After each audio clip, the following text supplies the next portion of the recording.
అందరికీ నమస్కారం. మనం రోజూ దేనికోసం ఇంతలా కష్టపడతాం? ఉద్యోగం, డబ్బు, ఆహారం. వీటన్నింటి వెనుకున్న అసలు కారణం, ఆ లక్ష్యమేంటి? శక్తి. సింపుల్గా చెప్పాలంటే ఎనర్జీ. కాని మనం రోజూ మాట్లాడే ఈ శక్తికి, ఆధ్యాత్మిక గ్రంథాల్లో చెప్పే శక్తికి ఏమైనా సంబంధముందా? ఈ రోజు మనం ఇలాంటి ఒక ఆసక్తికరమైన అంశం గురించి కొంచెం లోతుగా చర్చిద్దాం. మన ఈ విశ్లేషణకు ఆధారం విజయానంద్ గురూజీగారు రాసిన దైవశక్తి అనే పుస్తకం. అవును, ఈ పుస్తకం నిజంగా మనల్ని ఒక ఆలోచనా ప్రయాణంలోకి తీసుకెళ్తోంది. ఎక్కడ్నుంచి మొదలవుతోందంటే, మన శరీరానికి అవసరమైన సాధారణ శక్తి దగ్గర మొదలై చివరికి ఎక్కడికి చేరుకుంటోందంటే, మన అరచేతుల్లోనే విశ్వశక్తిని గ్రహించే సెన్సార్స్ ఉన్నాయనే ఒక అసాధారణమైన ముగింపు దగ్గరికి. రచయిత విజయానంద్ గారి నేపథ్యం కూడా చాలా ఆసక్తికరంగా ఉంటుంది. ఆయన బీఈ, ఎంబీఏ చదివారు. బీఎస్ఎన్ఎల్లో సబ్ డివిజనల్ ఇంజనీర్గా పనిచేశారు. ఇంజనీర్! అవును, అందుకే ఆయన ఆధ్యాత్మికతను కూడా ఒక సైన్స్, టెక్నాలజీ కోణంలోంచి వివరించడానికి ప్రయత్నించారన్నమాట. సరే, మనం ముందుకు వెళ్లే ముందు నాకొక ముఖ్యమైన ప్రశ్న. ఈ దైవశక్తి అనే పదం వినగానే ఇది ఏదైనా మతాలకి సంబంధించిన శక్తా, లేక విశ్వమంతటా ఉండే ఒక సాధారణ శక్తా? అంటే సైన్స్లో చెప్పే ఎనర్జీకి దీనికేమైనా సంబంధముందా? చాలా మంచి ప్రశ్న. పుస్తకం ప్రకారం ఈ దైవశక్తి అనేది ఏ ఒక్క మతానికో, సంప్రదాయానికో చెందినది కాదు. ఇది విశ్వమంతటా నిండి ఉన్న ఒక ప్రాథమిక జీవశక్తి, ఒక లైఫ్ ఫోర్స్.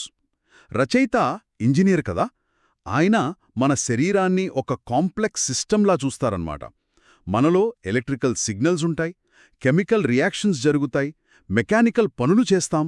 అవునవును. ఇలా ఎన్నో శక్తులున్నాయి. ఈ సిస్టమ్స్ అన్నిటినీ నడిపించే ఒక బేసిక్ ఆపరేటింగ్ సిస్టమ్ లాంటిదే ఈ దైవశక్తి అనే ఆయన వాదన.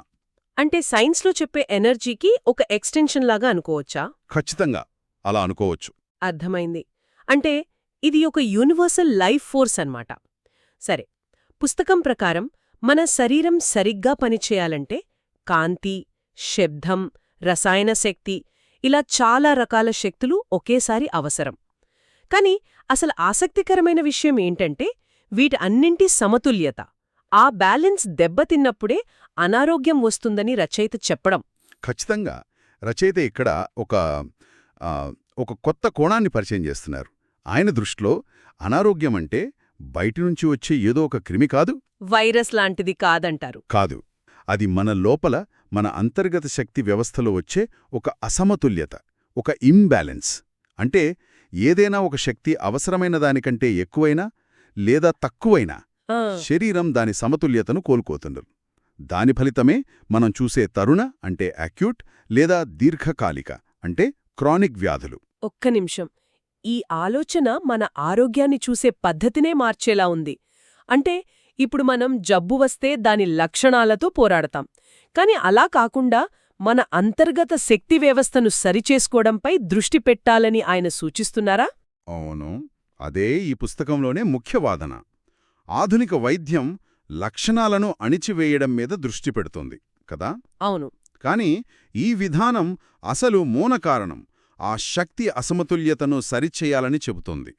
కేవలం శారీరకమే కాదు, మానసిక సమస్యలను, సైకిక్ అని మానసిక ఒత్తిడి వల్ల వచ్చే శారీరక సమస్యలను సైకోసోమాటిక్ అని, వాటన్నింటికీ మూలం ఈ శక్తి ఇంబ్యాలెన్సే అంటారాయన. మరి పరిష్కారం? పరిష్కారం కూడా చాలా సింపుల్గా ఉంటుంది. ఎక్కువైన శక్తులను తగ్గించి, తక్కువైన శక్తులను పెంచి, అన్ని శక్తులను సమస్థితికి తీసుకురావడం. శక్తి సమతుల్యం దెబ్బతింటే అనారోగ్యం వస్తుంది. ఇది వినడానికి బాగానే ఉంది. కాని నా మదిలో మెదిలే మొదటి ప్రశ్న, ఆ అసమతుల్యతను మనం ఎలా గుర్తించాలి? మనకు జ్వరం వస్తే తెలుసుకోవడానికి థర్మామీటర్ ఉంది. మరి ఈ శక్తిని కొలవడానికి ఏముంది? ఈ ప్రశ్నకు పుస్తకమిచ్చే సమాధానం విని నేను చాలా ఆశ్చర్యపోయాను. అవును, ఇక్కడే ఈ పుస్తకం మనల్ని ఆశ్చర్యపరుస్తుంది. రచయిత ప్రకారం ఆ పరికరం ఎక్కడో లేదు, మనతోనే ఉంది. మనతోనే ఉందా? మన శరీరంలోనే ఉంది. అవే మన అరచేతులు. అరచేతులా? అవును, మన అరచేతులు కేవలం వస్తువులను పట్టుకోవడానికే కాదు, అవి అత్యంత సున్నితమైన ఎనర్జీ సెన్సార్లు కూడా అని ఈ పుస్తకం చెప్తోంది. అరచేతులు సెన్సార్లా? ఇది కొంచెం కొత్తగా ఉంది. దీన్ని రచయిత ఎలా వివరిస్తున్నారు? ఆయన ఒక మంచి పోలిక చెప్తారు. మనం ఇంట్లో కరెంటు వైరులో విద్యుత్ ప్రవహిస్తూ ఉంటుంది. హ్మ్, దాన్ని మనం కళ్ళతో చూడలేం కదా. చూడలేం. కాని దాన్ని తాకితే షాక్ కుడుతుంది. లేదా వైరు వేడెక్కడం ద్వారా దాని ఉనికిని గ్రహించగలం. అలాగే ఈ విశ్వశక్తి ప్రవాహాన్ని మనం నేరుగా చూడలేకపోయినా మన అరచేతుల ద్వారా ఒక అనుభూతి రూపంలో గుర్తించవచ్చని రచయిత అంటారు. ఆ అరచేతి మధ్యలో ఉండే చక్రం ఈ శక్తిని స్వీకరించడానికి అంటే రిసీవ్ చేసుకోవడానికి, ప్రసారం చేయడానికి అంటే ట్రాన్స్మిట్ చేయడానికి ఒక గేట్వే లాంటిదని ఆయన వివరిస్తారు. ఆ ఇక్కడే రచయిత ఇంజనీరింగ్ నేపథ్యం మళ్ళీ కనిపిస్తోంది. మన అరచేతిని కొద్దిగా వంచి ఒక డొప్పలా అంటే ఒక కప్పు షేప్లో పెడితే అది ఒక డిష్ యాంటేనా లాగా విశ్వంలోని సంకేతాలను అంటే శక్తిని గ్రహించడానికి సిద్ధంగా ఉంటుందని పోల్చడం ఆయన ఆలోచన విధానాన్ని చూపిస్తుంది. చాలా సులభంగా అర్థమయ్యేలా చెప్పారు. నిజమే. ఈ సిద్ధాంతాన్ని కేవలం చెప్పి వదిలేయలేదు. దాన్ని అనుభూతి చెందడానికి ఒక అభ్యాసం కూడా సూచించారు. ఓ ప్రాక్టికల్గా కూడానా? అవును. 2 అరచేతులను డొప్పలుగా చేసి ఒకదానికొకటి ఎదురుగా సుమారు 1 అడుగు దూరంలో ఉంచాలి. తర్వాత కళ్ళు మూసుకొని చాలా నెమ్మదిగా వాటిని దగ్గరకు తీసుకువస్తూ ఉండాలి. ఆ 2 అరచేతుల మధ్యలో ఏం జరుగుతుందో గమనించాలన్నమాట. నేను ఏ భాగం చదివినప్పుడు వెంటనే నా 2 చేతులను ఎదురెదురుగా పెట్టి ప్రయత్నించాను. నిజం చెప్పాలంటే మొదట ఏమీ అనిపించలేదు. కాని ఒక్క నిమిషం ఆగండి. ఇలా చేసినప్పుడు మనకు కలిగే అనుభూతి అది నిజంగా శక్తేనా, లేకపోతే మన 2 చేతుల మధ్య ఉండే సహజమైన వేడి వల్ల అలా అనిపిస్తోందా, లేదా ఇది కేవలం మన ఊహాశక్తి, ఒక ప్లెసిబో ఎఫెక్ట్ లాంటిదా? ఈ సందేహాన్ని రచయిత ఏమైనా ప్రస్తావించారా? ఇది చాలా సహజమైన సందేహం. రచయిత దీన్ని ప్రస్తావిస్తారు. ఆయన చెప్పేదేమిటంటే 2 అయస్కాంతాలను దగ్గరకు తెచ్చినప్పుడు వాటి మధ్య ఒక ఆకర్షణ లేదా వికర్షణ, అవును, అట్రాక్షన్ లేదా రిపల్షన్ ఫోర్స్ లాంటి ఒక సూక్ష్మమైన అనుభూతి కలుగుతుందని. మొదట్లో మన సెన్సార్లు అంత సున్నితంగా ఉండకపోవచ్చు. అందుకే చాలామందికి ఏమీ అనిపించకపోవచ్చు. కాని సాధన చేసే కొద్దీ మన అరచేతుల సున్నితత్వం పెరిగి ఆ శక్తి ప్రవాహాన్ని వేడి నుండి, ఊహ నుండి వేరుచేసి స్పష్టంగా గుర్తించగలమని రచయిత భరోసా ఇస్తారు. అంటే ప్రాక్టీస్తో సెన్సిటివిటీ పెరుగుతుందన్నమాట. అంతే. రేడియోలో సిగ్నల్ సరిగ్గా లేనప్పుడు గరగర అంటుంది కదా, సరిగ్గా ట్యూన్ చేస్తే స్పష్టంగా వస్తుంది. ఇది కూడా అలాంటిదే. ఓకే, అర్థమైంది. మరి ఈ అభ్యాసం తర్వాత పుస్తకం ఇంకేం చెబుతోంది? మన 2 చేతులకు ఏమైనా తేడా ఉందా? అవును. ఇక్కడే విషయం ఇంకాస్త లోతుగా వెళ్తుంది.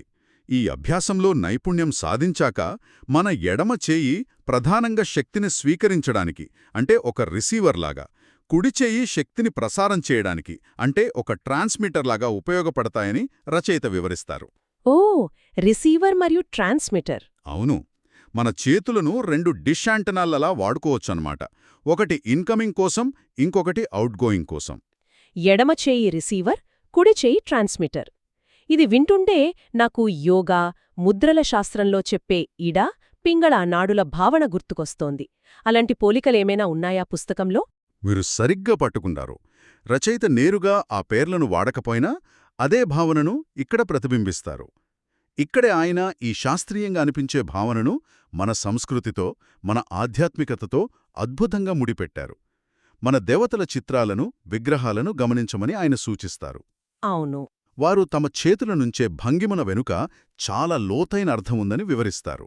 దేవతల అభయహస్తాన్ని శక్తి ప్రసారానికి ప్రతీకగా చూడటమనేది చాలా ఆసక్తికరమైన వ్యాఖ్యానం.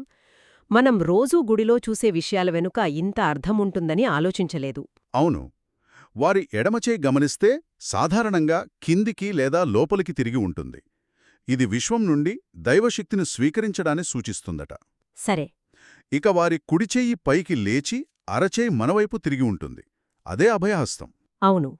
దాని అర్థం వారు స్వీకరించిన శక్తిని ఆశీస్సుల రూపంలో, అభయం రూపంలో మనకు ప్రసారం చేస్తున్నారని ఈ పుస్తకం వివరిస్తుంది. ఇది నిజంగా అద్భుతమైన విశ్లేషణ. ఈ పుస్తకంలోని ఒక వాక్యం నన్ను చాలా ఆకట్టుకుంది. ఎప్పుడైతే నువ్వు కూడా ఆ శక్తిని అందరికీ పంచగలుగుతావో అప్పుడు నువ్వు కూడా ఒక దేవతవే. ఇది కేవలం ఆధ్యాత్మిక సందేశంలా లేదు, మనలో ఉన్న పాజిటివ్ ఎనర్జీని గుర్తించి దాన్ని మంచికి ఉపయోగించమని చెప్పే ఒక పిలుపులా అనిపిస్తుంది. ఖచ్చితంగా. ఇది వ్యక్తిగత సాధన నుండి విశ్వ కళ్యాణం వైపు మన దృష్టిని మళ్లిస్తుంది. మొదట మనలోని శక్తిని గుర్తించటం, తర్వాత దాన్ని సమతుల్యం చేసుకోవటం, ఆ తర్వాత దాన్ని ఇతరుల మంచి కోసం ఉపయోగించడం. అవును, ఈ పూర్తి ప్రయాణాన్ని ఈ పుస్తకం మన ముందుంచుతుంది. కాబట్టి ఈరోజు మనం జరిపిన ఈ విశ్లేషణలో ముఖ్యాంశాలను ఒక్కసారి చూస్తే, మనం మనుగడకు ఆరోగ్యానికి శక్తి చాలా కీలకం. ఆరోగ్యమంటే మన శరీరంలోని అనేక శక్తుల మధ్య సమతుల్యత. అనారోగ్యమంటే ఆ సమతుల్యత దెబ్బతినటమే. అన్నిటికంటే ముఖ్యంగా ఈ విశ్వశక్తిని గుర్తించటానికి, స్వీకరించటానికి, ప్రసారం చేయడానికి మన అరచేతులే శక్తివంతమైన సాధనాలని ఈ పుస్తకం ఒక కొత్త దృక్కోణాన్ని అందిస్తోంది. అవును, ఈ చర్చను ముగించే ముందు ఈ పుస్తకం ముందు మాటలో ఉన్న ఒక ఆలోచింపజేసే వాక్యంతో ముగిద్దాం. రచయిత ఇలా అంటారు: మంచి వ్యక్తి జ్ఞానాన్ని నేర్చుకుంటాడు, గొప్ప వ్యక్తి జ్ఞానాన్ని ఆచరిస్తాడు. చాలా బావుంది. ఈ పుస్తకంలో చెప్పిన విషయాలు మన అరచేతుల్లోని శక్తిని గుర్తించడం వంటివి కేవలం తెలుసుకోవడానికి ఆసక్తికరంగా ఉన్నాయా, లేక వాటిని ఆచరించి ఆ అనుభూతిని స్వయంగా పొందడానికి ప్రయత్నించాలా అనేది వినేవాళ్లే నిర్ణయించుకోవాలి. మన శరీరంలోనే దాగి ఉన్న ఈ అద్భుతమైన శక్తిని అన్వేషించే అవకాశం మనందరికీ ఉందేమో. ఒకసారి ఆలోచించాలి.